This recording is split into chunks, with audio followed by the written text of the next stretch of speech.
Hello friends, good evening.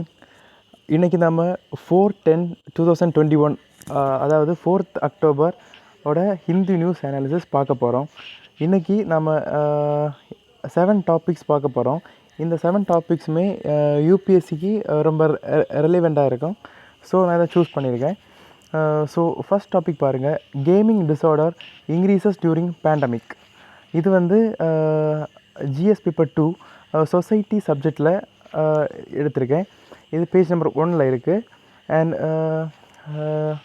Second topic வந்து no info on 2018 plan to collect OBC data. இது வந்து அந்த caste census இதை related ஆன ஒரு டாபிக். இது GS2 polity related topic.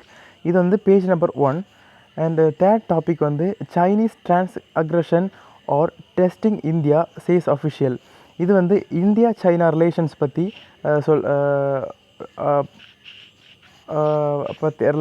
Topic. இது வந்து இன்டர்நேஷ்னல் ரிலேஷன் சப்ஜெக்டை டீல் பண்ணுது. இது வந்து GS பேப்பர் 2.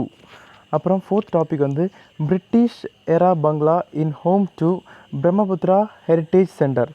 இது வந்து ஆர்ட் அண்ட் கல்ச்சர் சப்ஜெக்டை டீல் பண்ணுது. இது வந்து GS பேப்பர் 1.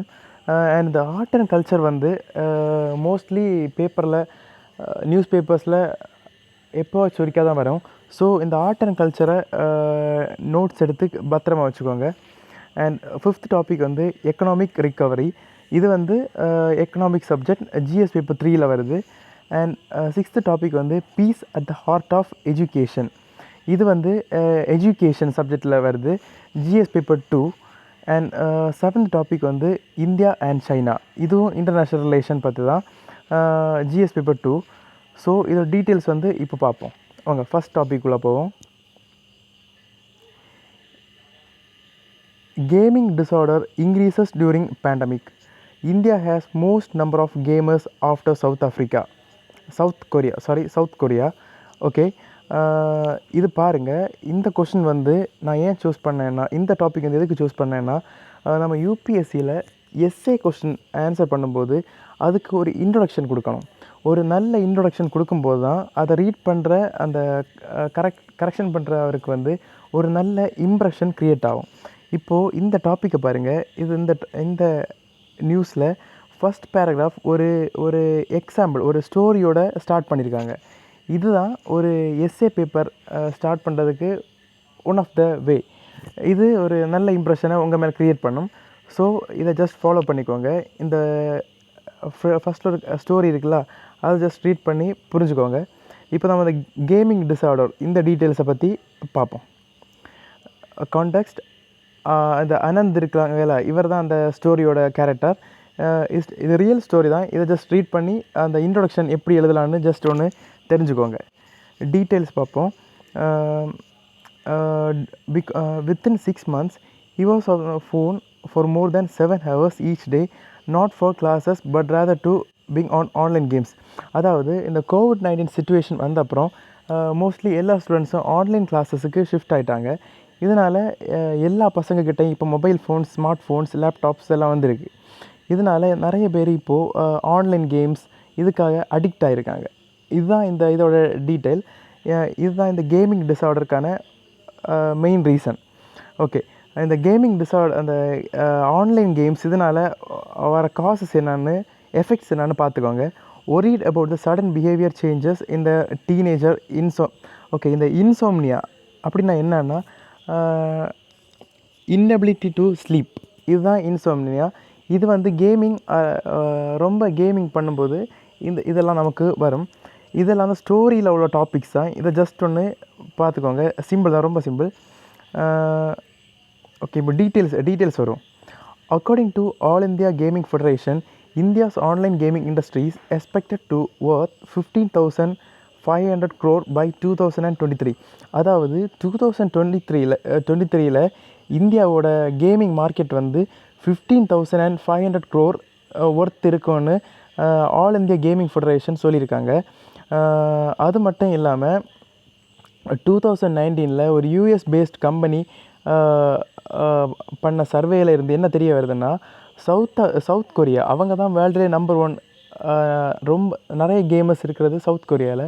அவங்க அப்புறம் இந்தியாவில் தான் நிறைய கேமர்ஸ் இருக்காங்கன்னு ஒரு சர்வே சொல்லுது. அடுத்து வேர்ல்டு ஹெல்த் ஆர்கனைசேஷன் என்ன சொல்லுதுன்னா, இந்த கேமிங் டிஸார்டரை ஒரு மென்டல் ஹெல்த் கண்டிஷன்னு 2018 கேட்டகரைஸ் பண்ணியிருக்காங்க. இதெல்லாம் இம்பார்ட்டன்ட் ஃபேக்ட்ஸ். இதெல்லாம் ஜஸ்ட் நீங்கள் நோட் பண்ணி வச்சுக்கோங்க. இதெல்லாம் ஒரு எஸ்ஏ கொஸ்டின் ஆன்சர் பண்ணும்போது இதெல்லாம் யூஸ் பண்ணிக்கோங்க. அதுக்கப்புறம் ஒரு இம்பார்ட்டன்ட் ஃபேக்ட் பார்த்துக்கோங்க. Last month China limited gamers under 18 years to just 3 hours of online games per week. அதாவது சைனா வந்து லாஸ்ட் மந்த் என்ன பண்ணியிருக்காங்கன்னா, அண்டர் 18 இயர்ஸ் உள்ள ஸ்டூடெண்ட்ஸில் அவங்களெல்லாம் இந்த ஆன்லைன் கேம்ஸ் விளையாடுறதுக்கு ஒரு வீக்கில் 3 hours தான் அலோட் பண்ணியிருக்காங்க. இதை அவங்க ஸ்ட்ரிக்ட் பண்ணியிருக்காங்க. ஓகே, இதெல்லாம் தெரிஞ்சு வச்சுக்கோங்க. ஓகே, இந்த ஃபேக்ட்ஸை ஜஸ்ட் ரீட் பண்ணிக்கோங்க. இதெல்லாம் நான் நேரமே சொன்னேன்ல, அதர் ரிலேட்டட்லாம் இருக்கும். ஜஸ்ட் ரீட் பண்ணி தெரிஞ்சுக்கோங்க. ஓகேயா? ஓகே, இப்போ செகண்ட் டாபிக் உள்ள போவோம். No info on 2018 plan to collect OBC data. Census won't cover castes RTI reply. அதாவது இது வந்து கேஸ்ட் சென்சஸ் இப்போ ரீசெண்டாக நல்ல ட்ரெண்டில் போயிருக்க டாபிக். இதை ஜஸ்ட் பார்த்துக்கோங்க. இதில் என்ன சொல்ல வராங்கன்னா, இன் 2018 ஆகஸ்ட்டில் ministry of home affairs announce பண்ணியிருக்காங்க. அவங்க வந்து கம்மிங் 2020 சென்சஸில் வந்து ஓபிசி சென்சஸை எடுக்க போகிறாங்கன்னு 2018 சொல்லியிருக்காங்க. இதனால் ஒரு ஆர்டிஐன்னா தெரியுங்களா உங்களுக்கு, ரைட் டு இன்ஃபர்மேஷன் ஆக்ட். அந்த ஆக்ட் யூஸ் பண்ணி அந்த ரைட் டு இன்ஃபர்மேஷன் பெட்டிஷன் வந்து அப்ளை பண்ணியிருக்காங்க. அதுக்கு மினிஸ்ட்ரி ஆஃப் ஹோம் அஃபேர்ஸ் வந்து அவங்களோட எக்ஸ்ப்ளனேஷன் கொடுத்துருக்காங்க. அந்த எக்ஸ்ப்ளனேஷனோட டீட்டெயில்ஸை இப்போ பார்க்கலாம். Context. The Office of the Registrar General of India has said that deliberation and file nothing regarding the census announcement in 2018 to collect data on other backward classes as part of census 2021 is not available with it. அதாவது 2018 ministry of home affairs சொன்னாங்கல்ல OBC census எடுக்க போகிறாங்கன்னு. அப்படி எந்த ஐடியாவுமே இப்போதைக்கு இல்லைன்னு registrar general of India RGI அவர் வந்து இப்போ சொல்லியிருக்காரு. இந்த ஆர்டிஐ பெட்டிஷன் வழியாக இதை தான் இதோட டீட்டெயில்ஸை இப்போ பார்ப்போம். RGI, it is a response to an RTI query filed by the Hindu, added that the data on castes, communities and OBCs other than the notified scheduled castes and scheduled tribes are not collected in the census. இதெல்லாம் பார்த்துக்கோங்க. இதில் நான் சொன்னேன்ல அதே தான். அதுக்கப்புறம் பார்த்துக்கோங்க, இதோட ஃபேக்ட்ஸ் வந்து இப்போ பார்த்துக்கலாம். ஓகே, இந்த நேஷ்னல் பாப்புலேஷன் ரெஜிஸ்டர் இது கரண்ட்லி ரொம்ப ட்ரெண்டில் போயிருக்க டாபிக். இது என்னன்னு ஜஸ்ட் ஒன்று பார்த்துட்டு நீங்கள் அதை கமெண்ட் செக்ஷனில் கமெண்ட் பண்ணுங்கள். ஓகே, இந்த கேஸ்ட் சென்சஸ் இதோட ஃபேக்ட்ஸை பார்ப்போம். இந்த இந்தியா இண்டிபெண்ட் ஆன அப்புறம் 1951 to 2020 வரை எவ்ரி 10 years ஒன்ஸ் இந்த சென்சஸ் வந்து எடுப்பாங்க. இதில் வந்து scheduled caste and scheduled tribes, அதாவது SC ST இவங்களோட டேட்டாஸை கலெக்ட் பண்ணுவாங்க. பட் அதர் பேக்வர்ட் கிளாஸ் வேறு எந்த கேஸ்ட்டோட டேட்டாஸும் கலெக்ட் பண்ண மாட்டாங்க. இதுதான் வழக்கமாக நடந்துகிட்ருக்க ப்ராசஸ்.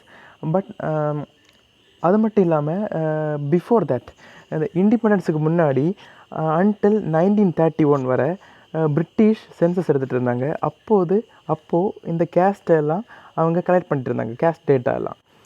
அண்ட் 1941 லாஸ்ட்டாக பிரிட்டிஷ் பண்ண சென்சஸில் கூட கேஸ்ட் டேட்டாவை எடுத்தாங்க, பட் அவங்க பப்ளிஷ் பண்ணலை. Okay, in the absence of such a census there is no proper estimate for the population of OBCs.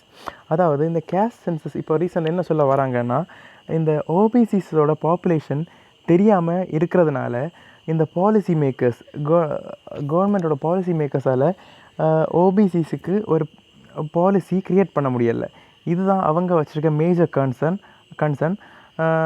And இந்த மண்டல் கமிஷன் எஸ்டிமேட், இந்த மண்டல் கமிஷன் வந்து one of the famous commission. இதை பற்றி நீங்கள் ஜஸ்ட் கூகுள் பண்ணி search பண்ணிக்கோங்க. இதெல்லாம் பேசிக்காக தெரிஞ்சிருக்கணும். கூகுள் பண்ணி பாருங்கள். The Mandal Commission estimated the OBC population at 52%. Some other estimate have been based on national sample survey data. அந்த மெண்டல் கமிஷன் என்ன சொல்ல வராங்கன்னா நேஷ்னல் சாம்பிள் சர்வே டேட்டா படி 52% ஆஃப் ஓபிசி பாப்புலேஷன் இருக்கிறதா அவர் சொல்லியிருக்காரு. அண்ட் இந்த கேஸ்ட் சென்சஸோட சிக்னிஃபிகன்ஸை இப்போ பார்ப்போம். இனுமரேட்டிங் த மார்ஜினலைஸ்ட், அதாவது இந்த கேஸ்ட் சென்சஸ் படி இந்த கேஸ்ட் சென்சஸ் எதுக்கெல்லாம் யூஸ் ஆகுதுன்னா இது வந்து இந்த கவர்மெண்ட்டுக்கு அந்த டிப்ரைவ்டு பீப்புள்ஸ், அப்புறம் அந்த பேக்வேர்டு கம்யூனிட்டிஸ், அப்புறம் மார்ஜினலைஸ்டு சொசைட்டிஸ் இவங்களுக்கெல்லாம் ஹெல்ப் பண்ணுற மாதிரி பாலிசி க்ரியேட் பண்ணுறதுக்கு கவர்மெண்ட்டுக்கு யூஸ் ஆகும். அதுதான் இதோட மெயின் சிக்னிஃபன்ஸு. அதாவது இப்போ பாருங்கள், இது வந்து இந்த மார்ஜினலைஸ்டு பீப்புள், டிப்ரைவ்டு பீப்புள், அதுக்கப்புறம் இந்த இவங்களையெல்லாம் ஃபைண்ட் அவுட் பண்ணுறதுக்கு, சார்ட் அவுட் பண்ணுறதுக்கு இந்த கேஸ்ட் சென்சஸ் வந்து யூஸ் ஆகும்.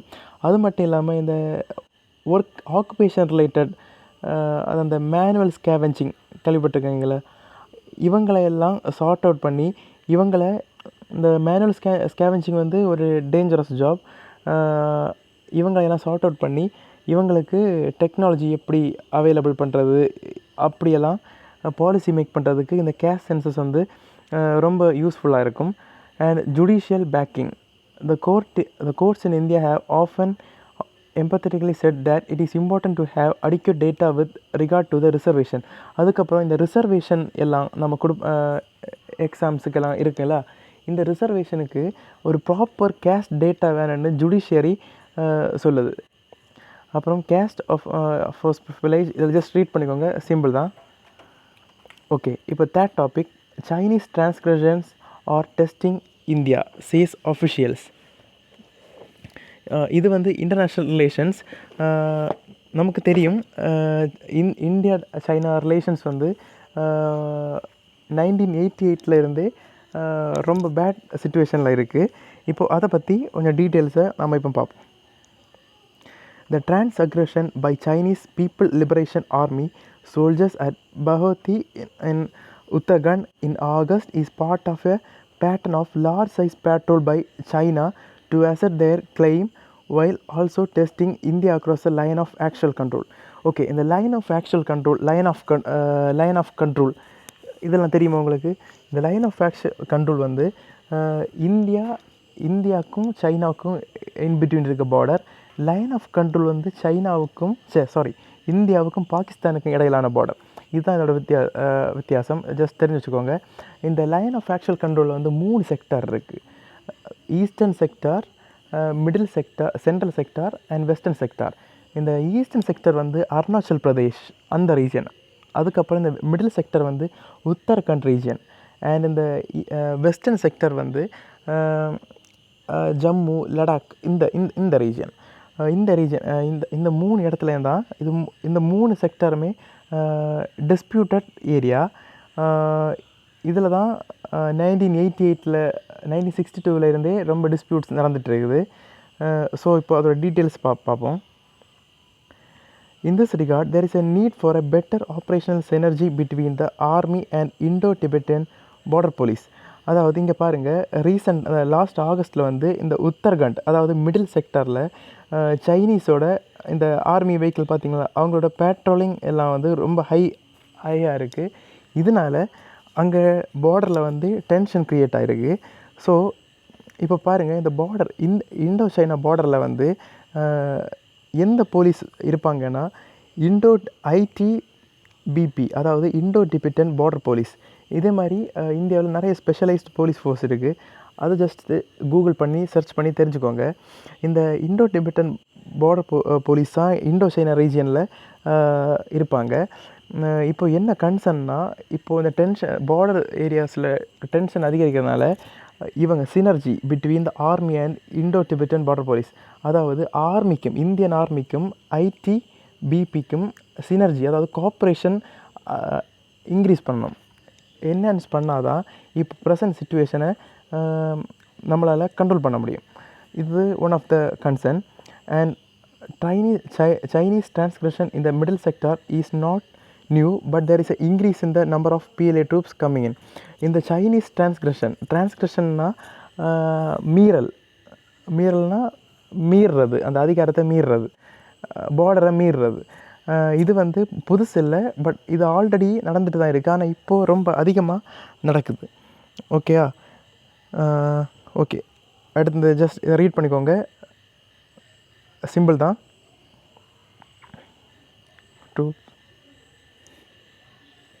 ஓகே, இந்த நான் சொன்னேன்ல, இந்த ஆர்மிக்கும் ஐடிபிபிக்கும் எதுக்கு கோஆப்ரேஷன் வேணும்னா, சைனீஸ் பேட்ரோலை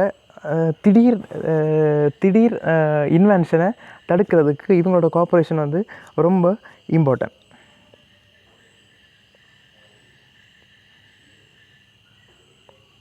ஓகே, இப்போது இந்த ஃபேக்ட்ஸை பார்ப்போம். Indo Tibetan border police was raised in the aftermath of 1962 war with China. It primarily guards the 3,488 km long LAC and its line of actual control, and it is under the Ministry of Home Affairs. Okay, இந்த ITBP அதாவது Indo-Tibetan border police வந்து 1962 Indo China வாருக்கு அப்புறம் தான் இதை create பண்ணாங்க. அவங்க வந்து 3,488 km long line of actual control பார்டரை கண்ட்ரோல் பண்ணுறாங்க.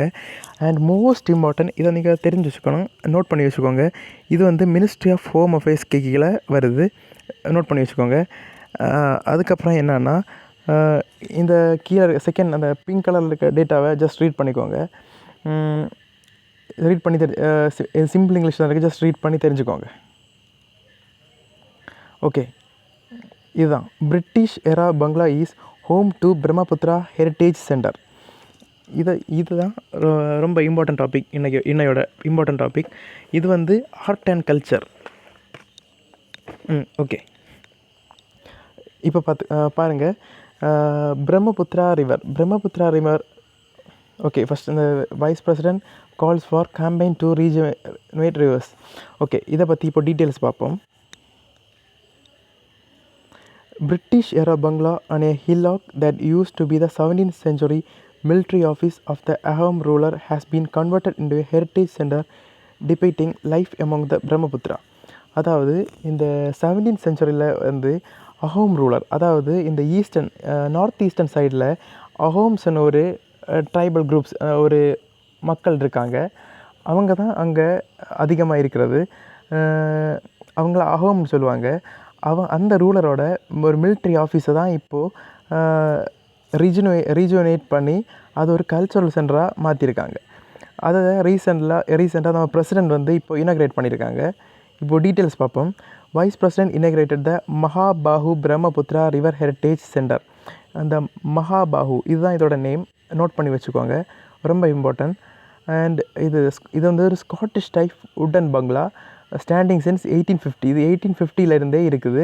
இது வந்து ஒரு பிரிட்டிஷ் காலத்தில் கன்ஸ்ட்ரக்ட் பண்ண ஒரு பில்டிங் பங்களா.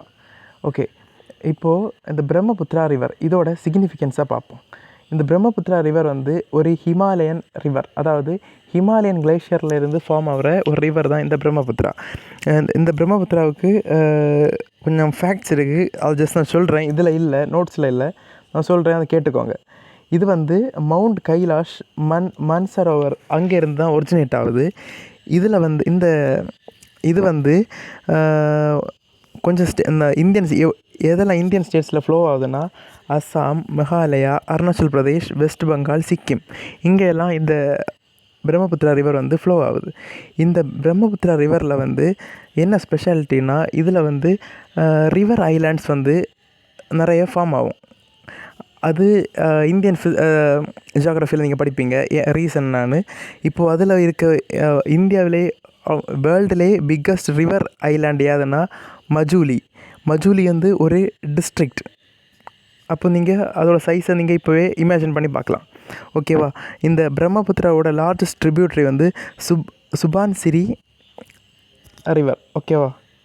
ஜஸ்ட் தெரிஞ்சு வச்சுக்கோங்க, இதெல்லாம் ரீட் பண்ணிக்கோங்க, ரொம்ப சிம்பிள் தான். அடுத்து tentative recovery. Okay, tentative recovery.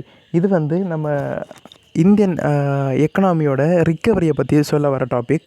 இது வந்து இந்த கோவிட்-19னால் இந்தியன் எக்கனாமியே ரொம்ப டவுனில் போயிருந்து இப்போது எப்படியெல்லாம் எப்படி ரீகவர் ஆகுதுன்னு அதை பற்றி சொல்ல வர்றது தான் இந்த டாபிக். ஓகே, இதை பற்றி படிக்கலாம் வாங்க.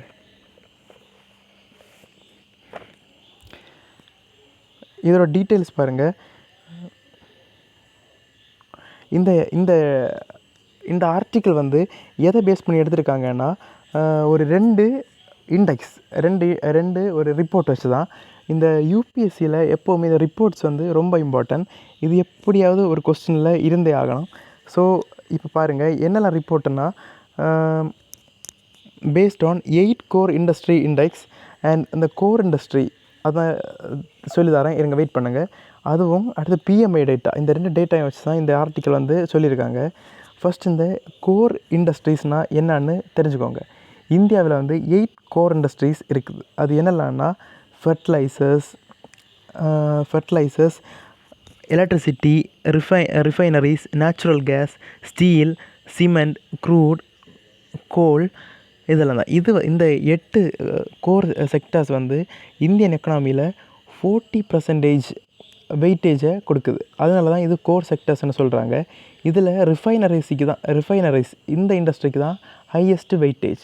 இதெல்லாம் ஜஸ்ட் தெரிஞ்சு வச்சுக்கோங்க, இதெல்லாம் ரொம்ப யூஸ்ஃபுல்லாக இருக்கும். ஓகேவா? இது வந்து இப்போது லாஸ்ட் மந்த் என்ன ஆச்சுன்னா, இதோட க்ரோத் வந்து ரொம்ப அதிகமாக இருந்துச்சு. இதில் இருந்து என்ன கன்க்ளூட் பண்ணுறாங்கன்னா, இந்தியன் எக்கனாமி வந்து திரும்பவும் ரீகவரி ஆகுதுன்னு. அதே மாதிரி பிஎம்ஐ இண்டெக்ஸ்னால் என்னென்னா, அது ஒரு ரேங்கிங் பேஸ்ட் இண்டெக்ஸ். அதில் 0 to 100 வரை ரேங்கிங் கொடுப்பாங்க. அதில் 50க்கு கீழே இருக்கிறதெல்லாம் அதோட எக்கனாமிக் க்ரோத் வந்து லோவாக இருக்கும். 50 எபோவ் இருந்ததுன்னா எக்கனாமிக் க்ரோத் வந்து இன்க்ரீஸ் ஆகிட்டுருக்குன்னு அர்த்தம். அப்போது இந்த ஆகஸ்ட் மந்தில் வந்து அதோட ரேங்க் வந்து 53 சம்திங் இருந்துச்சு. அதனால் இப்போ இதை என்ன கன்க்ளூட் பண்ணுறாங்கன்னா, எக்கனாமி இஸ் ரிகவரிங். ஓகே, எதுக்கு இப்போது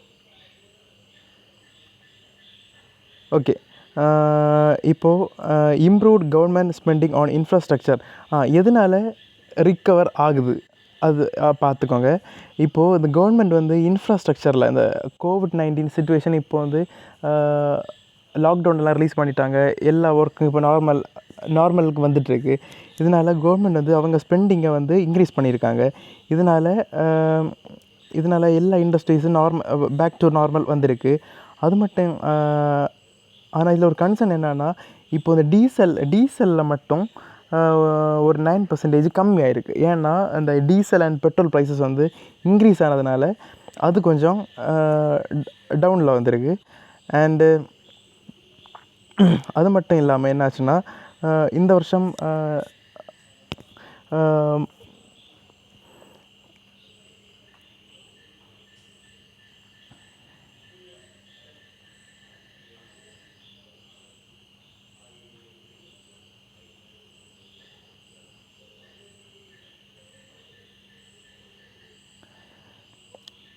ஓகே, கன்சர்ன் இதை பார்த்துக்கோங்க. எம்எஸ்எம்இ. இந்த எம்எஸ்எம்இனா என்னென்னா மைக்ரோ, ஸ்மால், மீடியம் என்டிட்டிஸ். இது வந்து இந்த கோவிட்-19னால் ரொம்ப அடி வாங்கியிருக்கு. இதனால் இப்போது ரிகவரி வந்து ரொம்ப ஸ்லோவாக தான் இருக்குது. அண்ட் சூன் இது கவர்மெண்ட் நல்ல பாலிசி மேக் பண்ணியிருக்கு. ஸோ இதுவும் சூன் ரீகவர் ஆகும்னு சொல்கிறாங்க. ஓகே, சிக்ஸ்த்து டாபிக் வந்து peace at the heart of education. Education can impart the skills and values needed to prevent potential conflict. அதாவது இந்த நியூஸ் என்ன சொல்ல வருதுன்னா, எஜுகேஷனோட இம்பார்ட்டன்ஸ் பற்றி சொல்ல வருது. ஓகேவா? எஜுகேஷன் ஓகே, அதோட டீட்டெயில்ஸ் இப்போ பார்ப்போம். Education can impart the skills and values needed to prevent potential conflicts. இந்த எஜுகேஷனால் தான் இந்த நான் வயலன்ஸை எல்லாம் கண்ட்ரோல் பண்ண முடியும். அதுக்கான டீட்டெயில்ஸை இப்போ பார்ப்போம். Role of education. எல்லா அக்டோபர் 2 அதை வந்து மகாத்மா காந்தி ஓட பர்த் ஆனிவர்சரி. அது மட்டும் இல்லாமல் இன்டர்நேஷ்னல் டே ஆஃப் நான் வயலன்ஸை வந்து நம்ம ஃபாலோ பண்ணுறோம். இதில் the day present opportunity to explore the cause of violence and reassert a commitment to building a culture and dialogue through education. இந்த நான் வயலன்ஸை வந்து எப்படி அச்சீவ் பண்ணுறதுன்னு நமக்கு முதல்ல தெரிஞ்சுக்கணும். இது நான் வயலன்ஸுக்கு கீயே எங்கன்னா எஜுகேஷன் தான். இப்போது அது நம்ம எப்படின்னு நான் உங்களுக்கு சொல்லித்தரேன். COVID-19 இந்த சுச்சுவேஷனை பாருங்கள். இந்த COVID-19 சுச்சுவேஷனில் டொமஸ்டிக் லெவல்லையும் சரி, இன்டர்நேஷ்னல் லெவல்லையும் சரி, நம்ம வீட்டில் கூட சரி நிறைய இது ப்ராப்ளம்ஸ், நான் வயலன்ஸ் எல்லாம் நிறைய க்ரியேட் ஆகுது. பிகாஸ் ஆஃப் இந்த இது அன்எம்ப்ளாய்மெண்ட்டு ரொம்ப நிறைய இருக்குது. நம்மளை சுற்றி நிறைய பிரச்சனை இந்த COVID-19 வந்திருக்கு. இதுக்கெல்லாம் இப்போ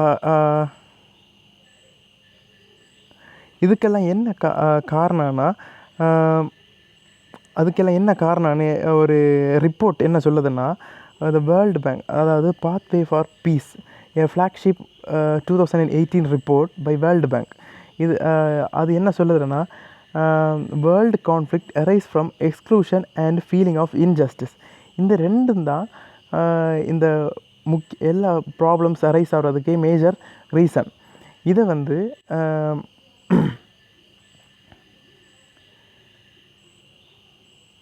அது வந்து இந்த எஜுகேஷன் வந்து இந்த கான்ஃப்ளிக்டெல்லாம் ரெடியூஸ் பண்ணும். அது மட்டும் இல்லாமல் ஒரு எஜுகேட்டர் மரியா மாண்டெசாரி என்ன சொல்கிறாருன்னா, preventing war is a work of politician and establishing peace is a work of educationist. இது வந்து ஒரு ரொம்ப அழகான ஒரு கோட். இதை மனப்பாடம் பண்ணி வச்சுக்கோங்க. நீங்கள் ஆன்சர் ரைட்டிங் எழுதும்போது இதை எழுதுங்க. இதெல்லாம் எழுதும்போது உங்களுக்கு ரொம்ப மார்க்ஸ் கிடைக்கும். ஓகே, இன்றைக்கி டைம் ஆனதுனால லாஸ்ட் டாப்பிக்கை நான் ஸ்கிப் பண்ணுறேன். அண்டு லாஸ்ட் டாபிக் வந்து இந்தியா சைனா ரிலேஷன் தான். ஸோ அது ஜஸ்ட் ரீட் பண்ணிக்கோங்க. ஆல்மோஸ்ட் நம்ம செகண்ட் டாபிக் படித்தாலும் அதே மாதிரி தான் இருக்கும். So thank you guys.